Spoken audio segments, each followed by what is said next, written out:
नमस्कार, मैं हूं अंजलि इस्टवाल और एक बार फिर से हाजिर हूं बस इसी दुआ के साथ कि फिट रहे इंडिया। आज हम बात करेंगे इरिटेबल बाउल सिंड्रोम यानी कि IBS की। अगर आपका पेट अक्सर खराब रहता है, आपको परेशानी रहती है, तो हो सकता है कि आपको इरिटेबल बाउल सिंड्रोम हो। चलिए जानिए क्या हैं इसके सिम्टम्स।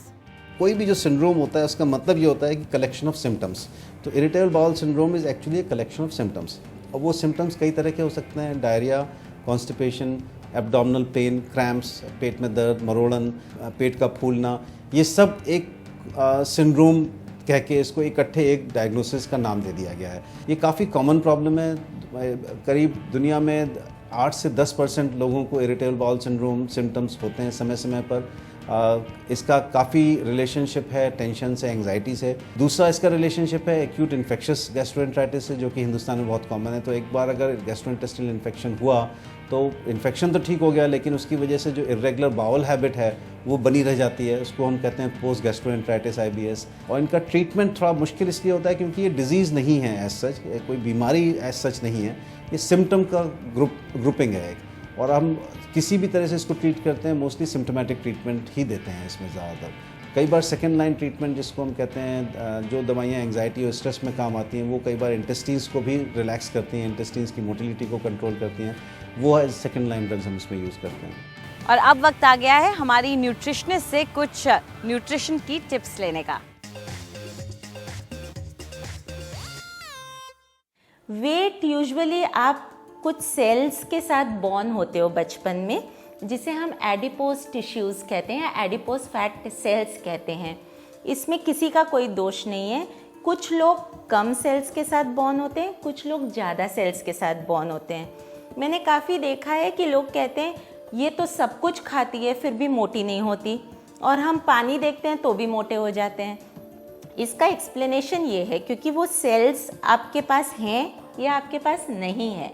अगर वो सेल्स आपके पास हैं और ज़्यादा मात्रा में हैं, तो आप कुछ भी खाते हो और वर्कआउट नहीं करते हो तो वो फैट डिपॉजिट होना शुरू हो जाता है उस सेल्स में। अगर आपने वेट लॉस किया है तो वो सेल्स से आपका फैट निकल चुका है, लेकिन वो सेल्स वहाँ मौजूद हैं। तो जब आप डाइटिंग छोड़ देते हैं या आप एक्सरसाइज करना छोड़ देते हैं, वापस वो सेल्स में फैट भरना शुरू हो जाता है और आप मोटे होने शुरू हो जाते हैं। वेट लॉस सिर्फ आपकी बॉडी पे, आपके खान पान पे निर्भर नहीं होता। मैं ये मानती हूँ कि 60 से 70% खाना होता है, लेकिन बाकी चीज़ें भी होती है। कुछ औरतों के हार्मोनल इश्यूज़ होते हैं जिससे सडनली आपका वेट गेन हो जाता है।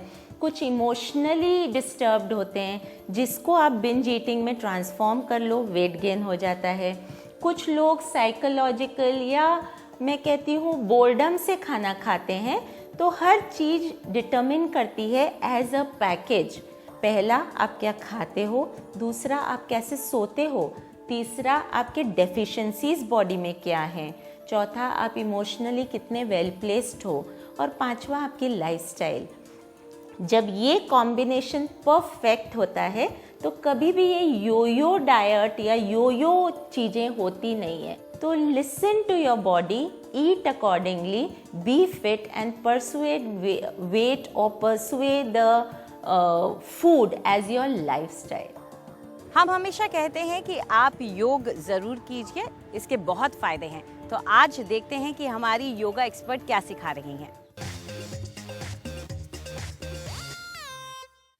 आज जो हम मूवमेंट करने जा रहे हैं वो सबसे पहले तो आपकी नेक, शोल्डर्स, सर्वाइकल इश्यूज़ के लिए बहुत बेनिफिशियल है। और ये एक ऐसी मूवमेंट है जिसमें आप मंत्र ऐड कर सकते हैं, जो भी मंत्र आप हर रोज़ करते हैं। इस मूवमेंट को आप कम से कम 3 मिनट तक ज़रूर करिए। इसे बहुत इजी और सिंपल तरीके से करना है। आप कहीं भी बैठ के कर सकते हैं, पर आपने जो खास ध्यान देना है वो है ब्रेथ। इसी की वजह से ये मूवमेंट से आपको बेनिफिट्स मिलते हैं। तो ये कैसे करना है? आप सबसे पहले अपना हेड लेफ्ट की तरफ इनहेल करते हुए लेके जाएंगे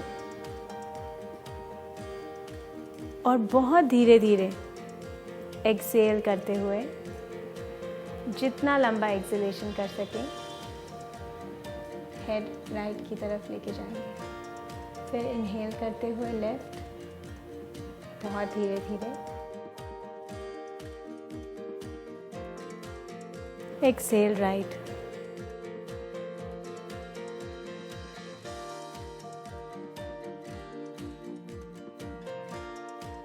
और एंड में सेंटर में लाते हुए इनहेल होल्ड करके थर्ड आई पे फोकस करके यहाँ पे आप रिलीज़ कर सकते हैं। आप इस मूवमेंट में मंत्रा आई एम भी डाल सकते हैं, लेफ़्ट की तरफ जाके आई और राइट की तरफ जाते हुए एम। ये एक एग्ज़ाम्पल है, ये मेंटली करना है, चांट नहीं करना है। जो भी मंत्र आपको अच्छा लगता है 3 मिनट तक हर रोज़ करिए और फिर अपनी नेक और शोल्डर में चेंजेस देखिए। ब्रेथ का ध्यान ज़रूर रखना है। आज के लिए इतना ही। Thank you.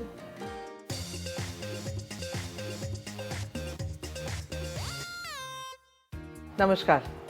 आज हम बात करेंगे लेदरी स्किन, यानी कि वो त्वचा जो बिल्कुल चमड़े जैसे लड़ने लग जाता है धूप में घूमते घूमते, डिहाइड्रेटेड, खुश्क एंड लेदर लाइक। इसके लिए एक बहुत आसान नुस्खा है जो आप घर पे बना सकते हैं, और उसके लिए चाहिए आपको व्हीट जर्म। व्हीट जर्म को आप पीस के एक पेस्ट बना लें और उसके साथ आप मिक्स करेंगे पपीता और दूध। ये हमने पेस्ट बना के रखा हुआ है, इसको आप बड़े आराम से मिक्सी में कर सकते हैं।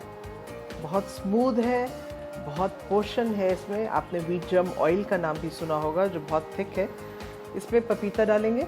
पपीता हम क्यों डालते हैं? पपीता में बेसिकली क्लेंजिंग एंजाइम्स हैं जिसमें से स्किन को ना तो सिर्फ क्लीन करता है, लेकिन इसमें ऐसी भी प्रॉपर्टीज़ हैं जो स्किन को सॉफ्टन करता है, मॉइस्चराइज करता है।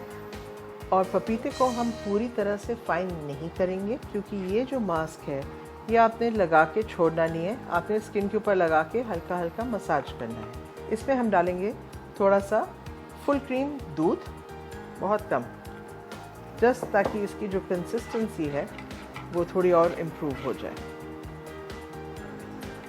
मैं आपको यकीन से कह सकती हूँ कि इसकी बहुत ही बढ़िया, बहुत फ्रेश खुशबू है।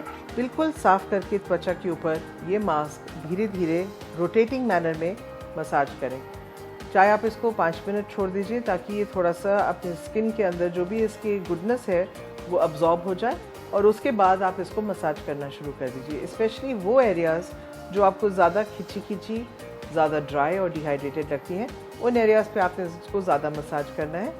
10-12 मिनट मसाज करने के बाद इसी मास्क को पहले आप दूध से धोएंगे और फिर ठंडे पानी से धो के देखिए कि आपकी जो त्वचा है वो कितनी ही soft and shiny and baby soft मिनटों में हो जाती है। तो चलिए देखते हैं आज कौन सी कसरत सिखा रही है हमारी फिटनेस एक्सपर्ट।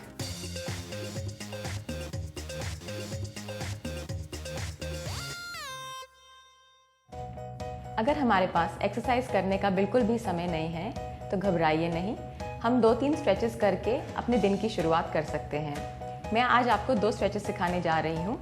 अगर आपके पास वक्त नहीं है तो आप इन्हें बेड में ही कर लीजिए। पहली एक्सरसाइज के लिए आप अपनी लेग्स को बाहर की ओर स्ट्रेच कीजिए। एक हाथ को यहाँ रखिए और दूसरे हाथ से अपनी टो की ओर जाने की कोशिश कीजिए।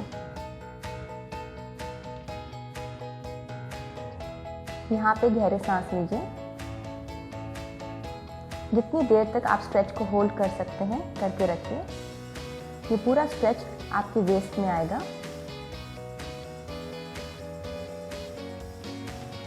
धीरे से इस पोजीशन से बाहर आइए और दूसरी साइड पे रिपीट कीजिए।